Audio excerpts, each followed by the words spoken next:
ese buriya uzi ngo numva nkomeje reka rwose ni ukugukanga ngo nkwibutse ko uri umugore nkawe inkuba.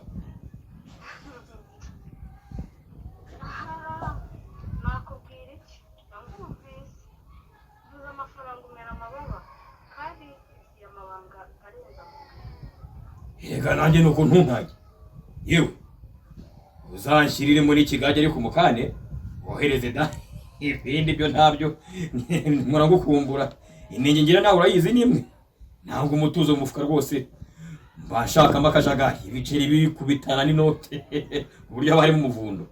Kigali News Channel. Stay connected, stay entertained, and stay inspired with Kigali News Channel. Nyiri iki gikapu rero uraho wa mugabo we? Yewe n'amahoro uriho? Komera cyane. Urakomeye? Ndagumye. Tonalite n'amahoro papa wanje. Tugusanze kuri tele ya filime. Ni ngombwa. Iyi filime yitwa gute? Kuko impamvu nkobeje yitwa Shuheri. Ni Shuheri rwose. Iyi ni Shuheri, urabona rwose ifite akantu kagakungugu kabaka kubita ariko katahuranya. Ni kakayaga rwose kaza akayaga k'amahumbezi ka. Iyi ari filime ifite ibyo byose. Iza mpamvu igihumbi zitogotera mu ruti rwo. Impamvu nge nkubajije iyi filime yitwa gute? Ni ukubera ibi bintu. Birumvikana iki gikapu birumvikana uba wahise kubitora nk'umuhungu w'umuhanga cyane, ndakwimuye ngo uhaye PhD mu mategeko ngo ushyize hejuru mu kirere nawe ungana n'inyenyeri, birumvikana nawe ubaye umuhanga cyane nta kibazo, birumvikana cyane. Shuheri ni filime ze gute bro? Ni urucabana, birumvikana ko Shuheri yari filime yateguwe n'abahanga bakomeye cyane guturuka ibwami mu Bwongereza. Shuheri ni filime nzima, ni filime hanini yiganje b'ikinyarwanda cy'umwimerere, ni filime ikinnye ku buryo abantu bari bakumbuye, ni filime kandi itarimo abantu benshi ku buryo ibintu bicanga abantu, ni hahandi ari bubonemo ibyo bashakamo bikarangira akavamo agasubira kwinywera inzoga. Episode zimaze gusohoka ntago ndabonamo abantu ngira ngo ntago barenze batatu ahari. Ntabo ni jewe, ni Nyambo na Kibro nabo. Kubera iki iyo filime rero wahisemo gukoresha abantu batatu muri episode zimaze gusohoka? Abo bantu batatu birumvikana n'urucabana nde kugira ngo kugusobanurira ntago binsaba kujya gukora mu bintu byinshi ngo nkore mu mirya ncuranga nkuze nkuri gucurangira abahetsi. Birumvikana ni gahunda ndende cyane isaba ko abantu bari abahanga kandi turi kuzamuka tugera kure cyane kugira ngo tube twamaze kurenga umuhanda wa Kabwayi twageze ni Kanombe hejuru cyane, turi mu ndege tuguruka tujya mu mahanga. Birumvikana cyane ikinyarwanda kiri muri iyi filime wowe uri gukoresha we ku giti cyawe, cya kinyarwanda wagikuye he ku myaka yawe? Ntago nyizi, ntabwo ngiye kuyikubaza. Birumvikana imyaka n'imibare, birumvikana uri ku musaza buriya ngo aba yarameze imvi mu mutwe mw'imbere, buriya biba bitandukanye kugira ubwonko bukuze no kuba ukuze mu bwonko. Urabitandukanya cyane, kugira ubwonko bukuze no kugira ukuze mu bwonko ni ibintu bitandukanye cyane, birumvikana. Bitandukanye cyane. Tonalite hari ikibazo cy'amatsiko mfite kije nona. Rwagashya uraruzi? Rwagashya inyama y'urwagashya ndayizi. Uko biri kose ni inyama imaze iki mu mubiri w'umuntu? Ese umuntu arawugira? Umuntu agira urwagashya se yarubura? Simba mbona umuntu akoze nk'intuzi, simba mbona akoze nk'amatungo na ntabwo yarubura. Utekereza rumaze iki rero rwagashya rwagashya rukora iki? Rwagashya ku muntu ni rwo rwagashya birumvikana ubwo biba byanze gushya. Utekereza rwaba ruherereye hera mu mubiri w'umuntu? Rwagashya birumvikana ko bisa kose ntabwo rwaba ruri mu mutwe, ruri hano muri bino bice byo mu nda. Ahagana he?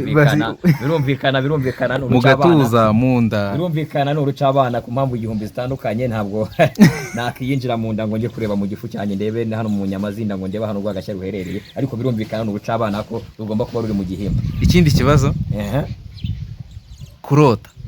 Baza nta kibazo ndahari. Kurota utekereza bimbaza iki? Kurota ni byiza burya, utarose n'ubundi ntiyakangutse niko bavuga. Kurota burya bituma ukanguka. Buri igihe cyose umuntu ararota, igihe cyose baryamye ni ngombwa. bimaze umuntu iki so utararose buryo ntiyakangutse. bimaze iki so Buriya igihe uzabona ubyutse utarose uzahita uvuga uti uyu munsi ndapfa. ntago nakangutse ubwo Uba wapfuye. bimaze iki so bidufasha gukanguka Bituma tubyuka. Ndaguha impamvu ndakwahuranya mu mutwe n'impamvu zirenga 5,500 nshaka ko abanyarwanda bose muri rusange bagenda bakarenga level isanzwe y'imitekerereze yo hasi bakagira imitekerereze isumba kure cyane sititawa bakagera hejuru cyane ku dusongero twa marisi bakanaharenga naho bakarenga paka bagarutse mu isi. umuntu utarareba iyi filime Yes. nihe mpamvu yatuma ajya kuyireba? Impamvu yatuma ajya kuyireba nuko harimo ibintu akumbuye. Abantu Ibintu benshi akumbuye. twabazanye mu mujyi tunabagejeje mu mujyi duhita ko tubahereza imvugo z'umujyi. Hano noneho harimo za mvugo harimo imvugo y'ikinyarwanda cya kindi to duherutse muri za Bill de Fusa Koboki za Robert Kobye. none se nyine nge ku kibazo cy'amatsiko umuntu uri kubabwira ngo harimo iki kinyarwanda bakumbuye ntago uri umusaza ariko ntago ngana nk'ikinyarwanda agiye yego kandi nabo nubwo ari bakuri ikinyarwanda kibarusha imyaka nta muntu ungana nk'umuntu. noneho icyo kinyarwanda urabona hari abantu generasiyo yawe ikinyarwanda ni umurage nta kibazo. ni umurage tuba tugifite kitorokotera mu Rutirigongo kumwe n'abazimu bacu batazima mu mubiri wacu. Ikinyarwanda turagitemberana ni nk'amaraso nta kibazo. Ku mpamvu 500 kubyumva biragoye ariko bisaba ko uba uri umuhanga ugacuritse ukazamuka ukarenga ibicu ukagonga indege ya Elizabeth.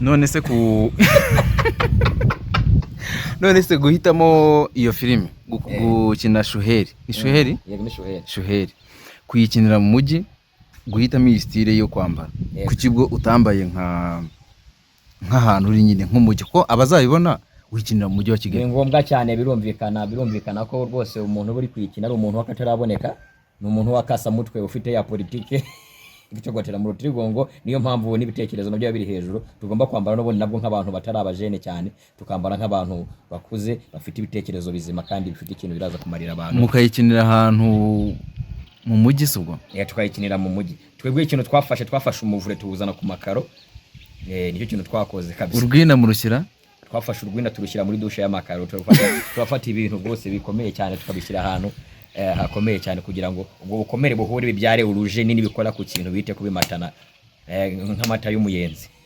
ubwo babyumva bajye kureba Shuheri. Turaza abana birumvikana Shuheri niyo filime nziza igezweho hano mu mujyi wa Kigali no muri East African Community. Ni na filime nziza ngiye nabashije kurebaho n'agafilime gakoze neza kabisa ku bantu batari babona ku bantu bajya bumva ngo akarere k'ibiyaga bigari batari bakazi Shuheri niho kubatse mu mwaka prodinza akarere kose k'ibiyaga bigari batari bakazi karimo hari kuyiheca no kuri Muzunga Tonalite n'ubundi niho kari ku mpamvu zirenga 500 zitandukanye. Tonalite noneho ku bintu bigendanye n'umuziki turagufatiranye tugusanze kuri tele kuri filime umuziki ho noneho igihe kirekire gira turangize ku bigendanye n'umuziki rero umuziki urahari nzabatamo vuba na ni Yarison ngomba kubajugunyamo sans problème. Tonalite turagushimiye cyane ku minota yawe uduhaye komeza udutemo Shuheri ku kinyarwanda cyinshi cyane ako tubwiye nk'ijambo ry'inshoberamahanga. Inshoberamahanga gute? Ijambo nyine ubwo rishobora kudushobera nyine twebwe birumvikana nta munyarwanda ugishoberwa niyo ashatse gushoberwa abagira ibintu byinshi bituma ashobora. Nta nshoberamahanga ku munyarwanda kereka ari nk'umuzungu we nahita nyimubwira ku mpamvu zirenga 500. Yakoze kumpamagara cyane. Turagushimiye yego cyane nta kibazo kabisa.